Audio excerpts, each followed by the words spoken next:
I work making large installations, and I also do photography and film. My last work, Latex House, I made a large-scale installation of a house tilted on its side, where I actually cast from my house at home with latex.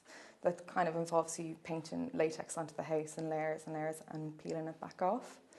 Okay. My work is largely based on the idea of homes in Ireland and in our society. I'm really interested in the relationship between it as a psychological space and as well as a physical architectural space. And then also, obviously, with the economic climate that we're in as well, the idea of the home and what it means, even post-colonial Ireland, and the idea that, you know, people are obsessed with owning property, and kind of to try and find a new meaning of the home in Ireland today, rather than continuing to look at it in terms of ownership, and then trying to find more of an emotional relationship to the home space. Yes. Where we are now as a society, and you know what happens next. We're kind of stuck in this kind of playing field of not knowing what's going to happen in the future. We're kind of stuck in limbo after the property boom and the property fall. So I like to use things that can replicate the real. So like to replicate something directly rather than having to, you know, mimic something or imagine something. It's really a direct copy of what's real. I'm interested in the idea of the uncanny. So like to replicate a space and then make it slightly unfamiliar is kind of evoking this uncanny feeling for the material. Like I used wax before, I used latex this time. It's a really tactile, you know, material. It's I love its opacity. I love it's so messy, and it's actually a slow process, but you can feel like you can bring it anywhere and work from anywhere, and you know, get exactly what you want.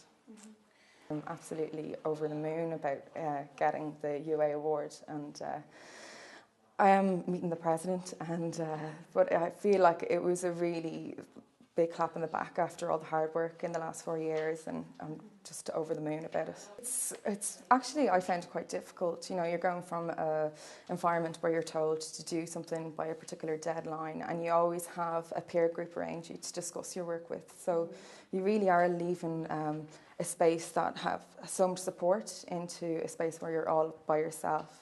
I'm lucky enough to be sharing a studio with 3 friends that I graduated with, so we still do have a certain amount of group crit going on, but it's still a very difficult transition, even to know, like after making Latex House, it feels quite completed to where do you go next and how do you move on from that, like when you make such big works rather than works in series, you know, but yeah.